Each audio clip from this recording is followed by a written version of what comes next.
Welcome to Musical Miles Podcast, where we chase songs across state lines and dive deep into the stories behind the music. From legendary songwriters to rising stars, from backroad honky-tonks to festival stages, we bring you the voices, venues, and the fans that keep live music alive. We're Byron and Shanda, and we're on a mission to capture the heart of American music, 1 mile at a time. Let's hit the road. Hey, music lovers, it's Byron with Musical Miles Podcast. I am here in Elko, Nevada at the National Cowboy Poetry Gathering with Mr. Gail Steiger. Welcome. Well, thanks, Brian. Good to see you. Thanks for coming in. So it's interesting. I've known about you for a long time, and we were just talking a little bit about that. So how do you make that relationship? Stepmom? No, once you're in our family, you're in. You're in. She's the wicked stepmom. The wicked step. She calls herself the wicked one. Hey, it's the wicked one. Call it. The step monster. Yeah. There you go. So Linda Steiger. I'm gonna knock that thing around. Linda Steiger and I, we got to know Linda Steiger in Phoenix in 1984. We both rented a horse facility there, Tommy Lyons' old place in Buckeye.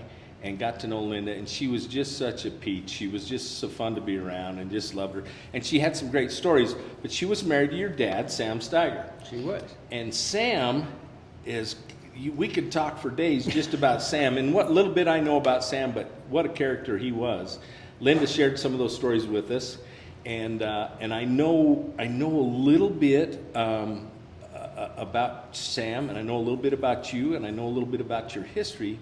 But your grandfather was Gail Gardner, who was quite a poet himself and a singer, but he didn't play an instrument, right? He didn't play an instrument. In fact, he had a friend, there was a folk singer named Katie Lee who kind of adopted him. Okay.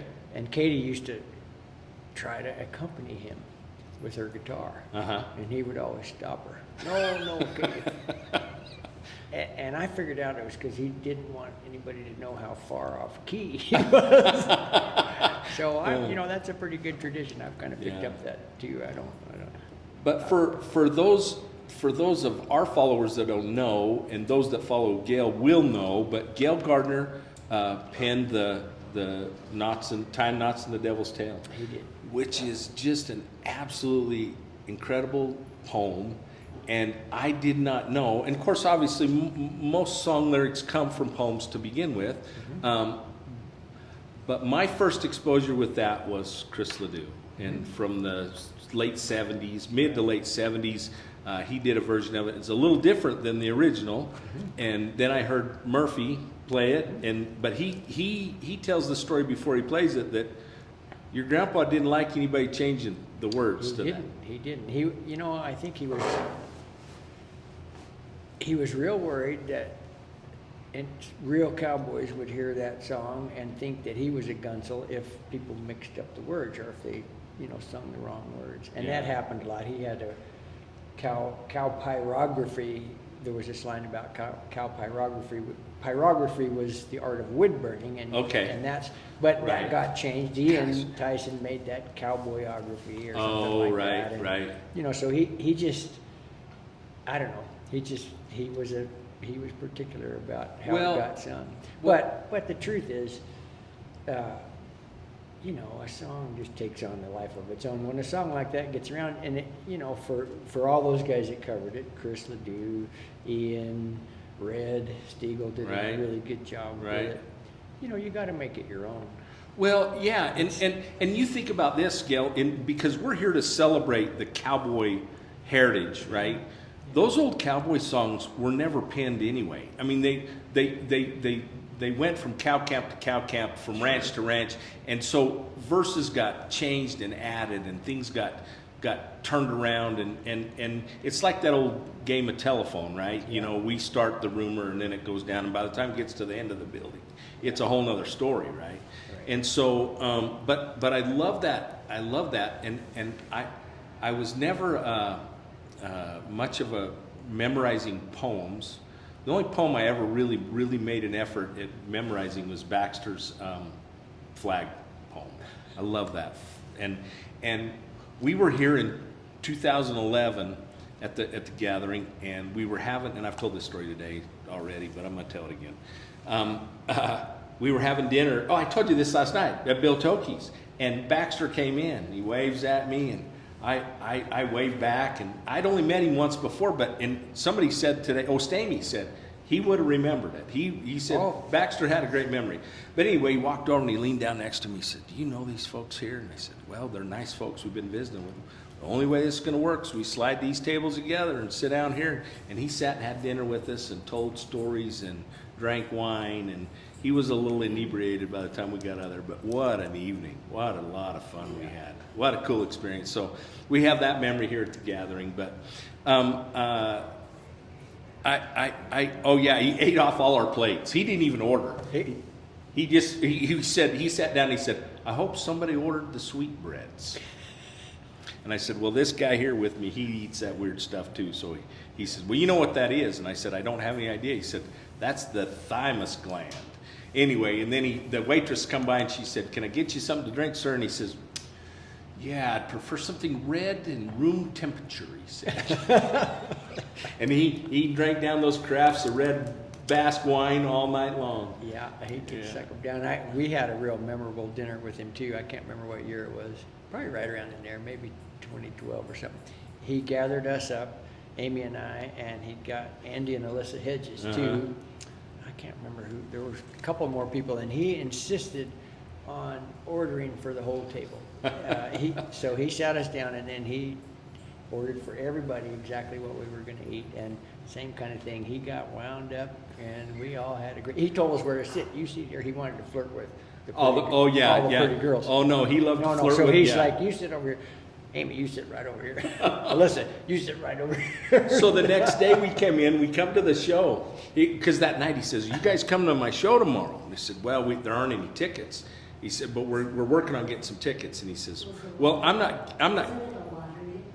Yeah. There used to have to be because his shows would always sell out. So we're waiting to see if we're going to get in on the lottery deal. That's right, I forgot that. Anyway, and he says, well, I'm not giving you any tickets, but if you get in, he said, we'll see you over there tomorrow. So we walk in and he's in the lobby.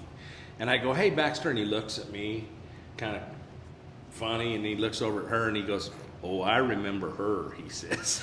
He goes over and gives her a big hug, and he says, now, do you guys remember me talking to a lady named Miss V last night? And I'm like, no. And he goes, well, I don't either, but he says, she said I told her she could open for me today. Now, I think he's fawning us, right? Because I think she was on the bill and was supposed to open for him. But it was just a fun experience, just to get to meet him. And I was sure sad when he passed. But back to the poem deal. So I memorized, and I told Baxter that story that night that I had memorized that poem. And he was just so honored, But when I was a kid, we memorized the lyrics to Tie the Knot in the Devil's Tail. And a kid that worked for us on the farm, he was just totally enamored with Chris Ledoux, and he was not a cowboy at all. He just loved Chris's music, and he loved that. And he's the one that inspired me to memorize that poem. But that's been 50 years ago, so I can tell you parts of it. As I was listening to it the other day, I'm like, oh yeah, and I can kind of call it. But, yeah, so. The first time I came up here to Elko, Chris Ledoux was playing in the Stockman's. I walked in there, and there he was. That was really cool. Yeah, I think he was trading off with Ian or something, but that was the first time I ever got to see him in person. Walk right in there, and it was free. It was just really cool back there. That was in '88. In '88. Yeah. Okay. Well, that's when they honored your grandpa, right? Right. That's what got me up here. Yeah. You came up with your grandpa, and no, he wasn't able to travel. Oh, he wasn't. But you did a video because you're a big movie maker.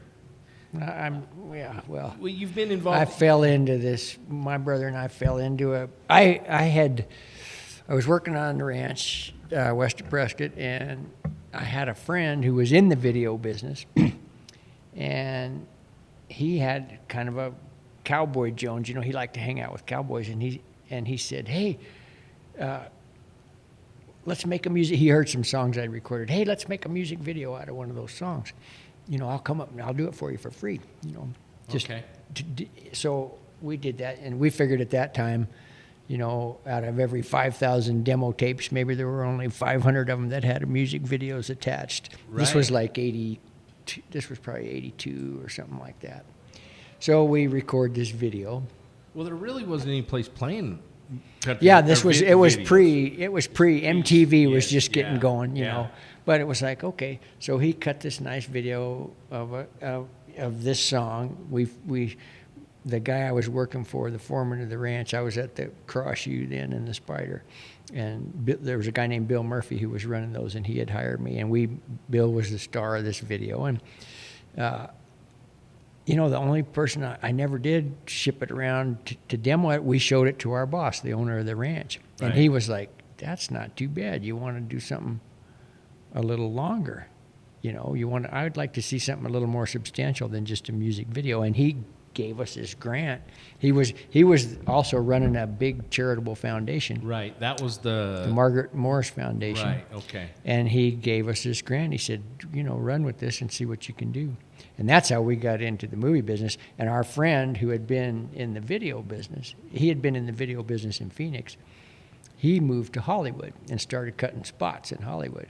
And so we got him to coach us. You know, it's Right, like right. Phil Gessert was his name. Hey, Phil, what should we do? Well, you have to shoot it on film or nobody will take you seriously. You know, you can't shoot it on video. Okay. You know, so we went out and piled up a bunch of film. And then we went and sat down with him the first time, and we had hero shots of all our friends. Okay, we want to see this shot, and then we want to see this shot. And he's like, so he helps us, and we cut this thing together, and it's just gibberish, you know. And he says, look, you have to tell a story. You have to think of this in terms of sequences. You have to have a beginning and a middle and an end of each sequence, and then the sequences have to add up to something. If you guys keep doing this, you're going to end up with a 5-hour movie that you and your friends love and nobody else will be able to understand. Yeah. So he coached us through the process, you know, Right. and we would go shoot some film, and then we'd come back and cut on it a little bit. And we ended up doing it completely backwards. We got all these how-to books. You know, we went to the library, how to make a film. Right. Got all these how-to books. But film was costing us $200 a roll to shoot a 10-minute roll of 16-millimeter film. That's what it cost in those days. And we had to slate everybody, you know. And I would sit these guys in the movie. I'd sit them down, and as soon as you put that slate in front of them, they'd be just They'd like, go dumb. yeah. And it was like, you know, $100, $120. Yeah. So I ended up just getting, we had a Nagra, an old quarter-inch field recorder, great big Swiss thing. Yeah. I ended up I would go to everybody's camp and just put that recorder on the table, or just stick a little mic on the table, and you know, just sit down and visit with them. And I didn't even try to shoot any film. And so we recorded all this audio with them first, and then we cut the audio into sequence. No, we cut the audio first, and then we wrote the music, and then we laid the picture in on top of all that last, which was absolutely the backwards way. You know, real filmmakers are like, what? You know, what? Well, but that's how the we most did it. affordable way to do it. It without was. them guys screwing up your Yeah, film. no, it was. And oh, that's cool. Well, so Shanda's uncle had a recording studio in the valley. His name was,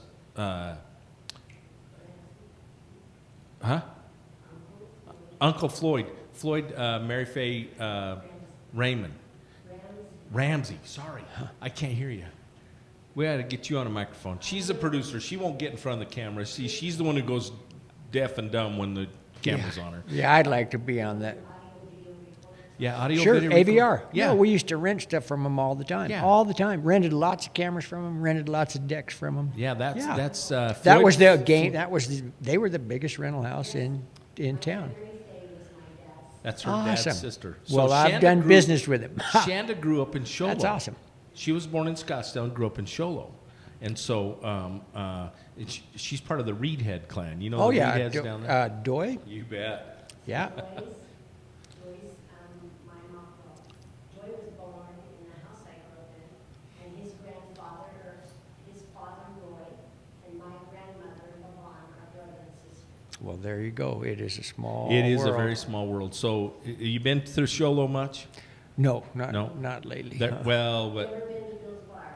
Bill's Bar was right there on the Deuce of Clubs. The old house right next door is where Shanda grew I'll up. be darned. Yeah. Well, it is a Yeah, small it's a world. very well. I tell everybody, look, give me 5 minutes and we'll connect the dots. I mean, we already knew the connection with Sure, Linda, sure. but that's an interesting story. Well, so you did the filmmaker deal, but you currently you've been on the Spider Ranch. You managed the Spider Ranch for the last almost 30 years. You know, I went to work for those guys. We used to run the Spider and the Cross Shoe together. So Right. I got Bill Murphy hired me there at around, it was either 80 or 81, and I've been there ever since. Been there ever since. Yeah. Took Yeah. some time out. Actually, we went and we made that movie, and from 88 till about 91, I was just day working there. And Okay. I had some other video projects too. Right, right. And, You said you I was did I was day working. I went over and worked for Joel Nelson in Texas. Oh, yeah, But, I I heard went through that, a yeah. bunch of works there. So I was just day working, and then I came back. Gene asked me if I would come back to the Spider in 95, and I was running it. But even through the 90s, I was still day working out there all the time. Sure. You know, So who owns the Spider? Gene Polk is the guy Gene Polk. Yeah. Okay. Yeah. Yeah. And you, I'm sure over the course of your lifetime and our lifetimes, your paths crossed with Shenda's dad and her family. Just like Doy and that bunch. I mean, there's the Allens. Her mom was an Allen, and her grandfather had a ranch in Wickenburg, and you know. So lots of old family history there. But your family history is kind of interesting because Sam came to Arizona after the military, right? Right. And then Born and raised in New York. New York. But his dad had kind of hit a lick in the garment business, and he sent my dad west when he was like 12 years old. Okay. And he went, the Turleys had a dude ranch over in Springerville. Mm-hmm. And he sent Dad out there to go to this dude ranch one summer when he was like 12. And they used to give these kids a colt to start. They'd give them like a Weenland to halter brake and fool around with. And, you know, they could do some stuff on the ranch. They had some cows, and they'd brand some calves and, you know, do cowboy kinds of things. And Dad just got hooked on it. My grandparents, his mom and dad used to tell me that after he got back from Springerville, they had a stables in Central Park, and he'd go down there and clean stalls just so he could be around those horses. No kidding. So you know, the hook was set Yeah. at that dude ranch, and he, you know, after that he just always wanted to get back in the cow business. Well, and then so he did a little stint in the military. He was in the Korean War. Yep. And then came back from there and came back to Arizona. Yep. And bought the ranch. Bought the ranch with some help from his dad. Yeah. The And bar that was a yearling operation, right? running steers. Yeah, yeah. I heard your interview with I think Andy, and which is great. So you know where we're going with this. But I want to throw in a couple other little things about Sam because when Linda shared some of those. Linda shared some of those stories about your dad and when he was, I don't know, was he the mayor at the time that happened with the crosswalk? No. Okay, so tell us the crosswalk story because that's a great story. The crosswalk story, he was just trying to put a cow deal together. Then he partnered up with this guy named Marshall Hartman after, let's see, can't remember what year that was. So he'd been a congressman. He'd been a congressman. He was a congressman for 5 terms, 66 to 76, and in 76 he decided to run for the Senate. Right. Paul Fannin was retiring, and he thought he would run for that seat, but had a real vicious primary, real knockdown, drag-out primary, and got beat in the general. Okay. A guy named Dennis DeConcini beat him. Yeah, yeah. And then he piddled around for a couple years, and then he ran for governor as a libertarian. He wanted to get he decided he was a libertarian more than he was a Republican, and he decided he wanted to get the libertarians on the ballot. Okay. So he ran for governor as a libertarian and did get enough of the vote to get them on the ballot for the next several years, but you know, not enough to make much of a splash. Right. And then somewhere in there, the state highway department went down through there and repaved the road Around where the- the crosswalk was, Now, around this the is courthouse. This around is the right, courthouse, it's yeah. right around the courthouse, and all the So you got a all the city- judges and lawyers, center, yeah. city square, city Yep. center of the city, Yep. and everybody used to go across the street to Whiskey Row. Whiskey Row, yeah. For lunch and possibly a martini or two or whatever they were having. And the state then repaved the road and took the crosswalk out Of the middle of the block. of the middle of the block. They removed the crosswalk at the middle of the block, and everybody was cranky about having to walk all the way down there to the end of the street Right. to go get their lunch. You know, it seemed like Because it was right across the it's street. right. It was just, Yeah. what? And Prescott, it was a small town. It was like, bet. wait a minute.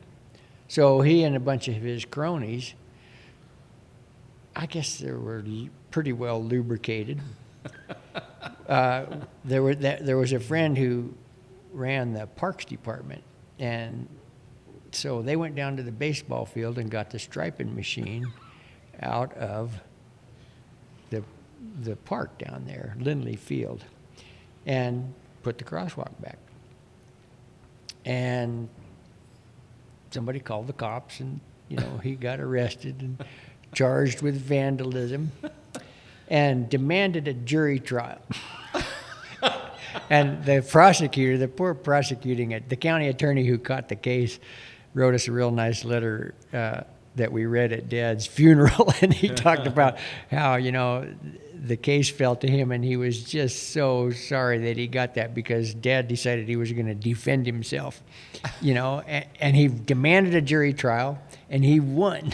The jury acquitted him. And they left the crosswalk in. No, the crosswalk was gone. Okay. And then there was a guy. Remember when Evan Meekum ran Yeah, for? yep. Well, Dad was a friend of Evan's. They had served in the state senate. Okay. Burton Barr was then the president of the Senate, and he was kind of the anointed Republican candidate.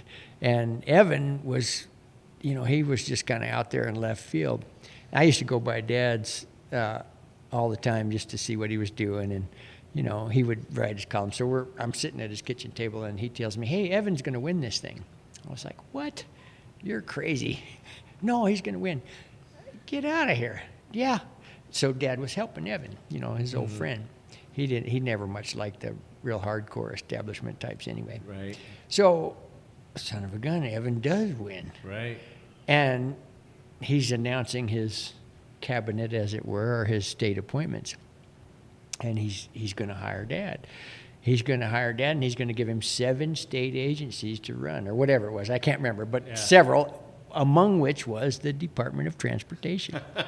And this story comes out in the Republic that Dad's going to be the new head of the Department of Transportation, and the next day the Highway Department repainted the crosswalk. Well, I love it. That's the story that I got. Well, I've heard a couple of different versions. Somebody is. I have a friend, Jim Arwood, who said, he'd heard that Dad had called him up, right after this appointment was announced. But that's not the way Dad told it. He said those guys were paying attention, and the next day they went came and up did there it and put all that on their own. crosswalk back. Well, it's cool because there is a plaque there. Yeah, at the city. crosswalk. The city put it. Dayton Rutkowski was the mayor, and then he was part of the crew that helped Dad paint the crosswalk in the to first begin place. with. He was out there stopping traffic, So, and then he ran for mayor later on, and Yeah, it's a plaque there in his memory, and kind of tells the Yeah. crosswalk story, and Yeah. what a great story. Prescott's a cool town. Haven't spent much time there. We just never ended up there, but we went up there.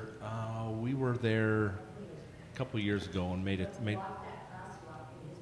Yeah, we went Well, into very across the across the crosswalk in his memory, but we never did get a chance to meet your dad. But Linda made him bigger than life, and we heard lots of cool stories about your dad.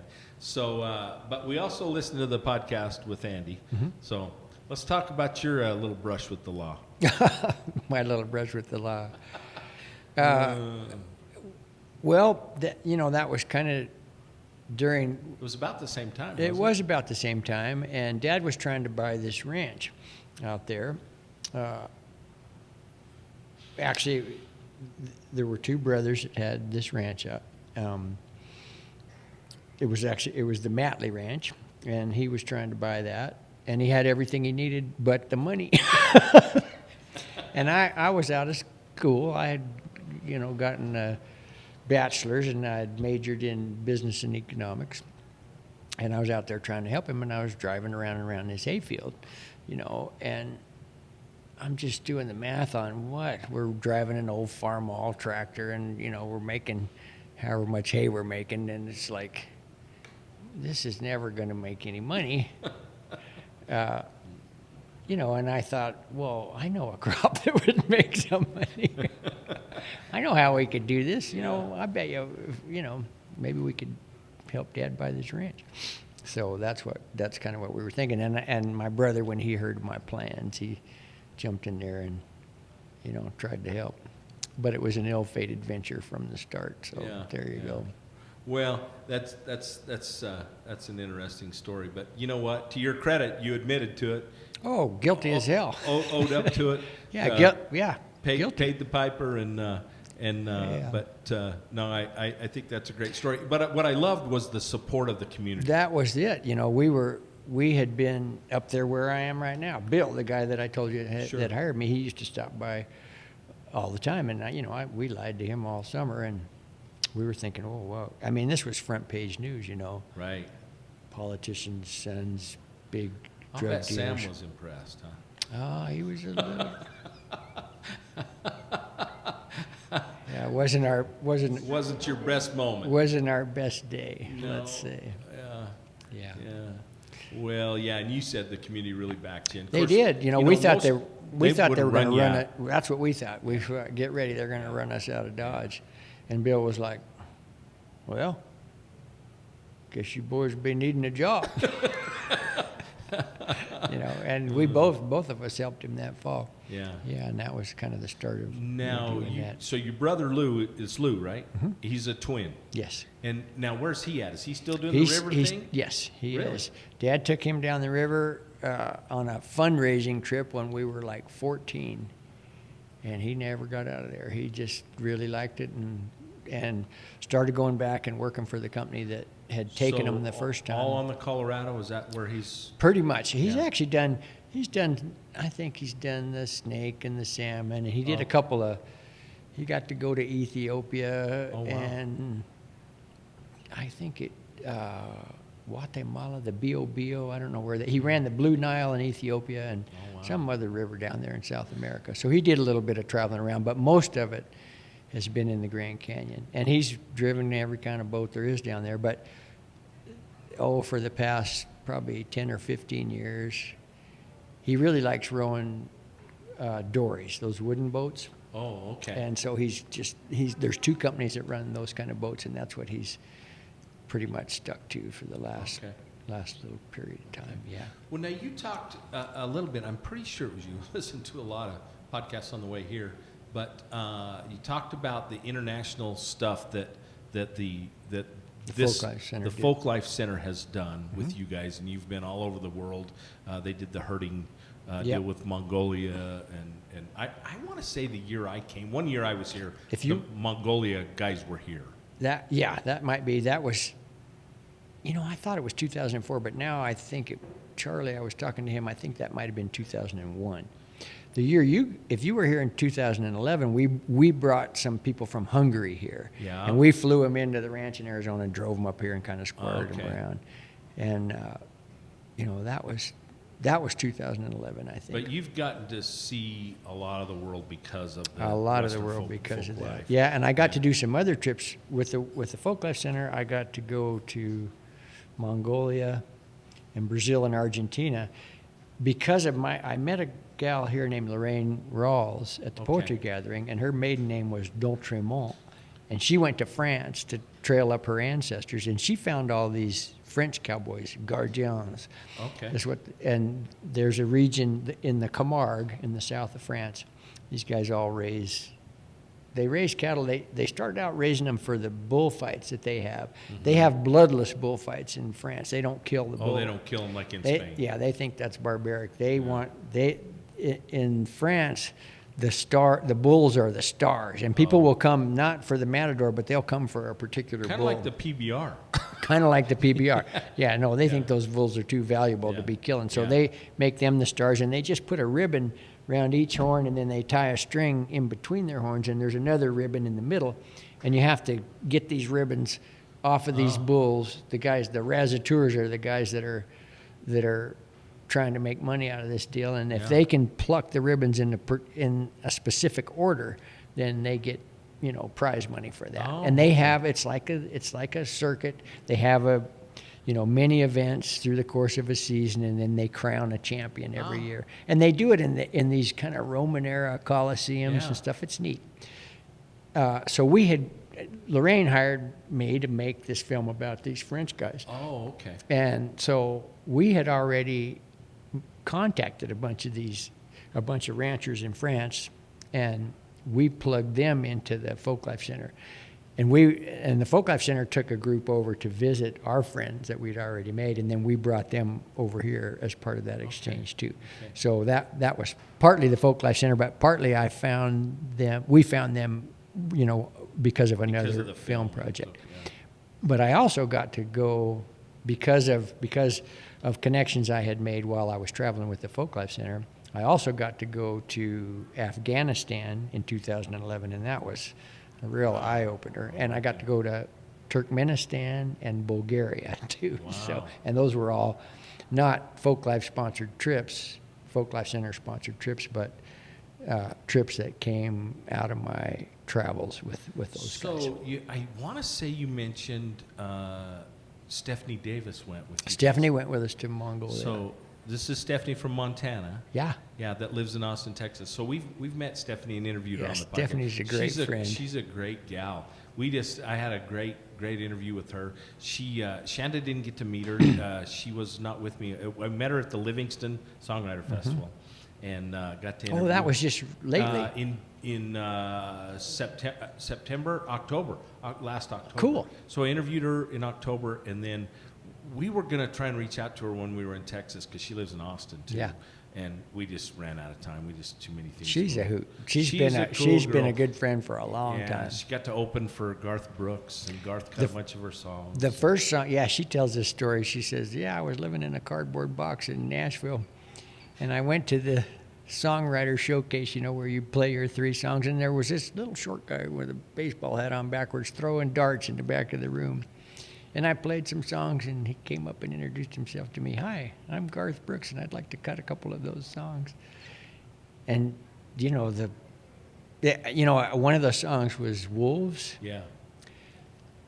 That was my introduction to Stephanie was I hear Garth singing that song on the radio, and I had to open a couple of gates to get home. And I get to this first gate, and Garth's singing that song, I just had to stop till the song got over, because I didn't want to jump out and not hear it. That was the first time I heard it. I'll never forget that. And I told Stephanie that too. Oh, you're just, blah, blah, blah. But what an I just posted that a couple weeks ago. So that interview that I did with her, so I posted it and she told that story. She said, I'm in there, and this guy with the dart comes at me. She says, gets in, I'm like, oh, Stephanie, it's me, Garth. Oh yeah, Garth, okay. I'm going to cut that song, he said. And then she said he just whirls and walks away, and he cut it. And she said that, I'm not sure if it was Wolves, but she said one of those songs bought her the ranch. Yeah, no, I think Wolves was on that, and I think she had a song, We Shall Be Free, that was on there too. Yeah, she said the first royalty check was like mind-boggling, and it did. She credited that with buying that ranch. She said, because so they did the night of Hitmakers up on the stage, and she tells the story about, we all have that one, screw you, Nashville, I've had enough of you, I'm out of here song. And she says, and then I leave and go to Montana, come back to Montana, and then here comes the royalty checks. And she's like, oh, maybe Nashville wasn't all that bad. So yeah, she had that. What was that? She's got that song about up tempos under 3. Some things cost too much. Oh yeah. That was about. Yeah. She spells it GNASH Nashville. like gnashing your teeth. Yeah. Well, she told the story about her and her husband living in that little shanty, little cardboard shack. She said it'd snow and you'd wake up and there'd be snowflakes on your blanket. And Yeah. she said it was so cold. She'd Yeah. be typing term papers for the kids because before computers, and she would type them and she got $1 a piece for them or something, or $1 a page. Yeah. And anyway, I just love those stories because it just makes it real. Yeah. You know, most people don't realize, and I think that even myself, for the longest time, you'd hear George Strait sing a song and you'd think George wrote it. No, Yeah. George didn't write hardly any music. Yeah. I mean, Dean Dillon wrote the majority of his stuff, and of course others. Bryce Long has written some stuff for George, and they, a lot of people have had cuts with George. But anyway, now in the last few years, I think he started to write a little bit with this boy, with Bubba. But anyway, it's been fun to get to know people and hear your stories, and I really enjoyed Andy's interview with you. Andy's doing. I'm really proud of Andy Yeah. for doing the stuff that he's done. I'm glad he picked up that ball and ran with it. I tried to get the Folklife Center to do oral histories for years. My brother did a bunch of them on the river. Actually, take that. My brother did a bunch of them with Indian traders all around northern Arizona. He did a series that lives at Klein Library at NAU, if you ever want to go. Oh, okay. And we interviewed like 56 Indian traders.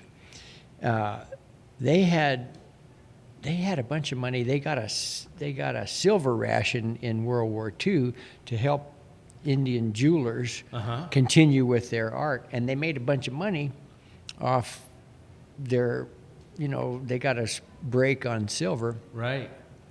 And then in the 60s, Johnson passed the Great Society kind of thing, and the Navajos all got cars. The traders used to make money on that. They would buy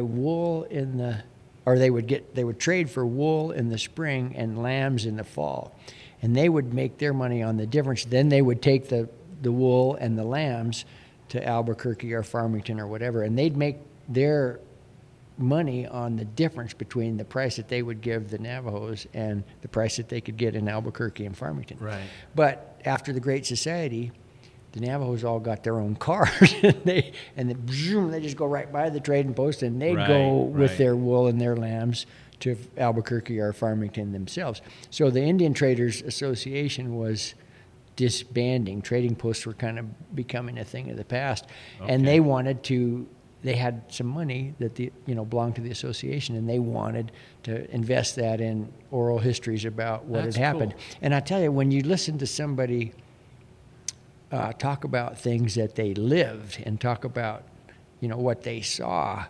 I mean, you get a way more vivid picture of what was happening than you do reading a paragraph or two out of a history book. You think about the life that your grandfather led, and even your own dad.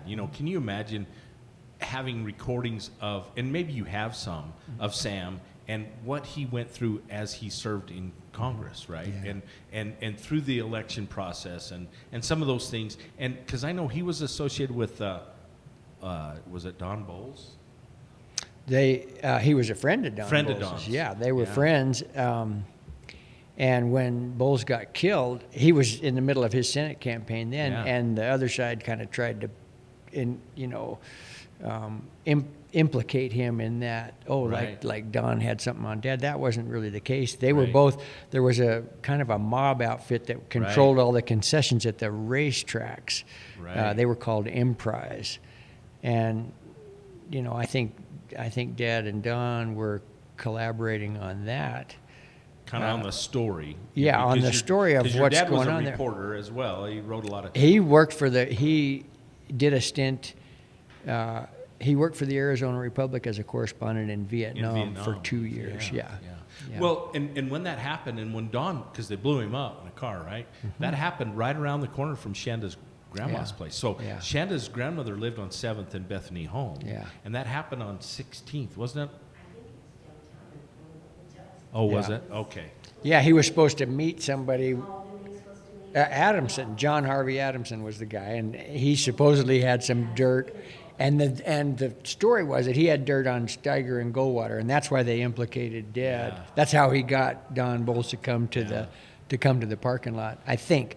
But Yeah. but Just up the road from my grandma's on Bethany Home. Mm-hmm. Bethany Home was one of the convicted that served time.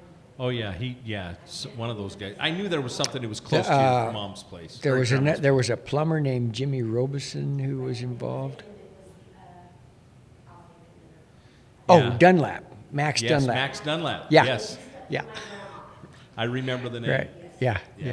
Yeah, but yeah, so there's some great stories in history. But another thing, we talked about Indian traders a little bit, and you guys did it. But did you guys ever know? I mean, your dad was in the horse business for a number of years. Absolutely. Yeah. Ponies, but I'm sure he traded POAs. some big horses as well. He had an own son at 3 bars. It was. Did he really? Yeah. Did you ever know? You had to know him, Myron Babbitt. No. You didn't know Myron? No. Myron was an old horse trader from the valley that Shanda's dad, Shanda's dad, Carl Clough, used to tell everybody, or tell us, there's only 2 guys he knew of that didn't get screwed by Myron, and Carl was one of them. But he was a trader, and then Myron had a kid named Doug Babbitt, and no relation to the Babbitt Ranch that I'm aware of, but anyway, he was big into the Native American trader stuff, Yeah.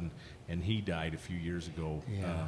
But anyway, I really was thankful for that opportunity, just to get to listen to those guys talk about what life was like for them, and have a lot better appreciation for what the Navajos went through, the kinds of things that we did to the Navajos. Oh, yeah. The BLM would roll in there, or the BIA, excuse me, would roll in there with their bobtail trucks. The Navajos, after they got marched off to Fort Sumter and came back after starving for 3 years, the BIA told them, okay, you're going to live on the res now, and you're going to be sheep herders. You're not going to be robbing and stealing from everybody else. You're going to be peaceful, and you're going to be sheep herders, and they got good at it. And the kids, to run sheep in that country, you had to have herders. You had to stay with them, or the lions and the coyotes would get with them.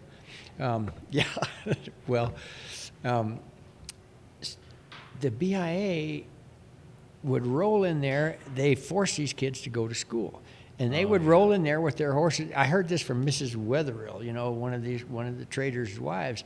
They'd roll in there, jump their horses out of the bobtail truck. The kids would be running for the hills, and they'd go rope these kids and drag them into these trucks and haul them off there and spank them if they spoke Navajo, Oh, yeah. and stuff. I mean, it was just unbelievable. And then you look at the Depression, in the 30s, people are starving everywhere. The government just rounded all these sheep up and shot them and buried them. They didn't even feed them to people. Oh, you're kidding. I'm telling you, it's like, They just uncovered, well, in Canada also, right? yeah. Where these schools were, massacres. Just terrible things. Oh, Terrible yeah. things in the name of progress and whatever, Yeah. I don't mean to get... No, it's okay. We You don't, don't... what I love though is the experience of the filmmaking and the audio and just the recording, because if we don't pay attention to history, we're going to repeat it, right? And so anyway, we appreciate you taking the time. This has been so cool, and it's cool to make those connections. And don't forget, I have a bag for you to take back to Arizona. You remember that, All okay? right. Sounds All right. good. If you will, try What would you like to hear? whatever you want to play us. We just ain't that fussy. Let me fool around a little You bit. fool around for a minute and see if there's something there that you can. And like I say, who played it last? Doug did, and it sounded pretty good. So this is Teton guitars. They're built in. The company's in Idaho. They're built overseas, but pretty good little guitar, and they've been really supportive of us. So Sounds good. yeah.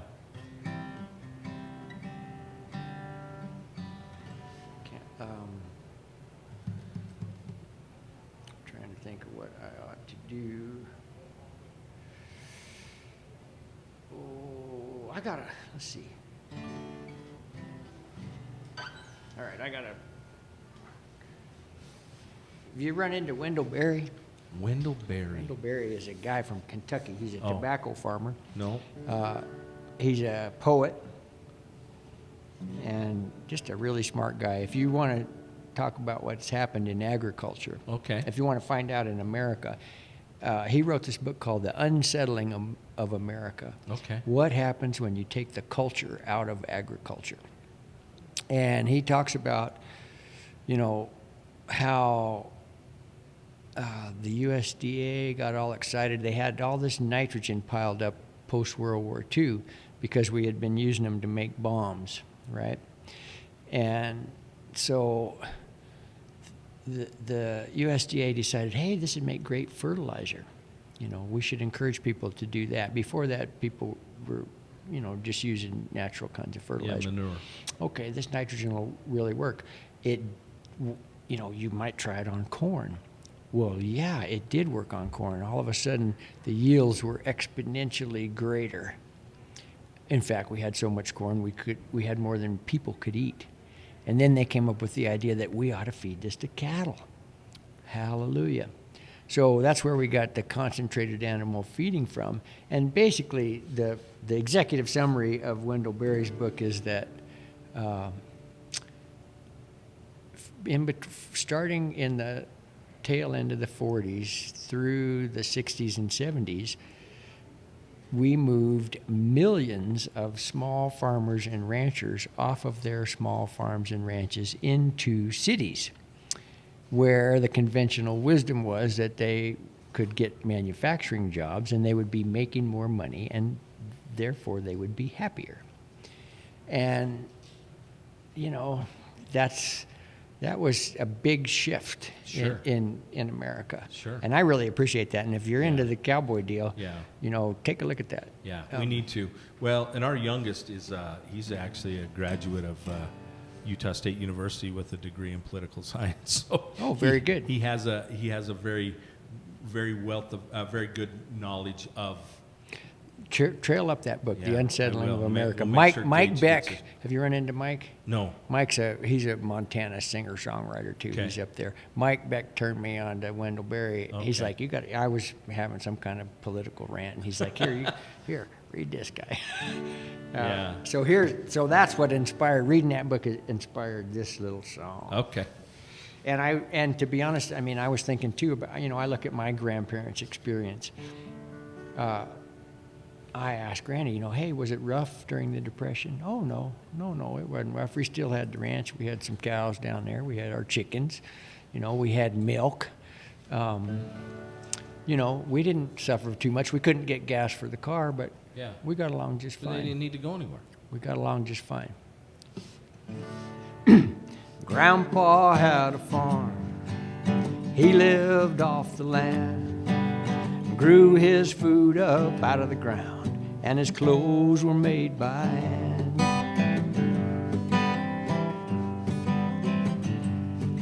He knew his neighbors well, and their small community.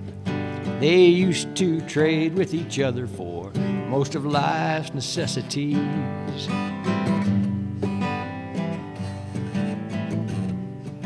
Then Uncle Sam moved us to town. He said we'd be happier there.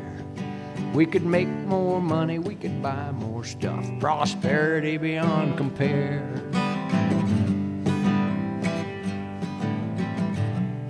He had some help from big industry. They showed us how to live right there on TV. Better get you some luxuries.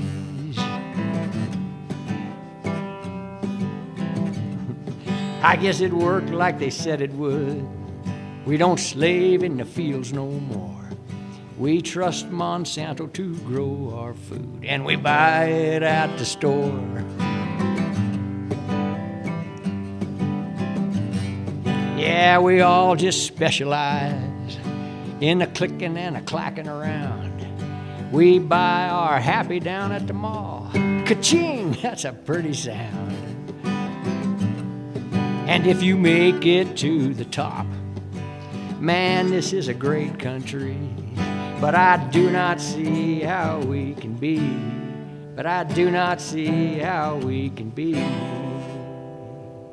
the land of the free, when we must look to some big company for everything we need.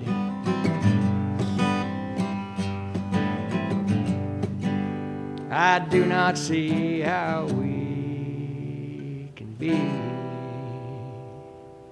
the land of the free when we must look to some big company for everything we need.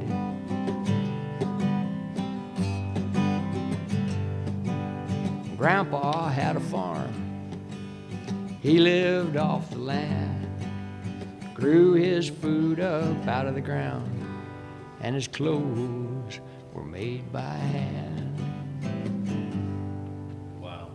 Thank Sorry. you.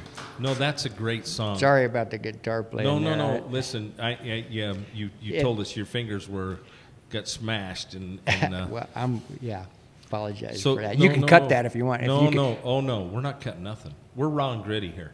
Well- And it sounds great to me because that's way better than my guitar playing. Oh, and I try, but I'm terrible. But Well- hey, do me a favor, autograph that guitar. Okay. Find a spot on there that's that thing does sound pretty good. It's got a You know nice what? tone Let me and tell it's you- pretty easy to play. Let me tell you, yeah, if I can play it, anybody can. And these guys are, that's an entry-level guitar. That guitar is probably $450, $500. That's Yeah, just- that's a cheap guitar. But and I have not played.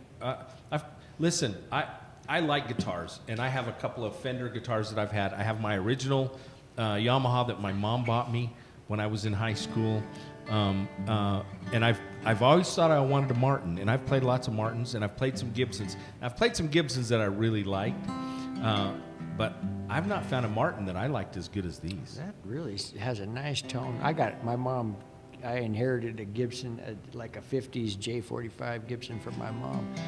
But Do you play it? yeah, I play it. It overpowers my voice.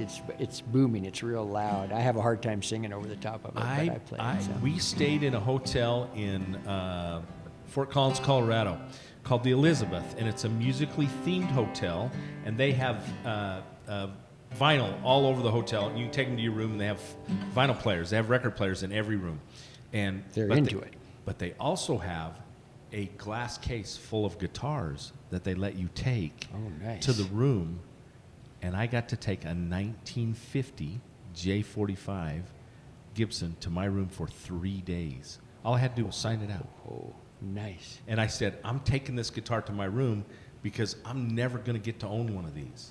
It was a beautiful guitar, and it sounded so good. Anyway, but I've not, I played, they had a Martin in there, a D28 that I plucked on a little bit, but it just didn't speak to me like that Gibson did. And anyway, but those are great little guitars. I'm gonna look these up. Where are they?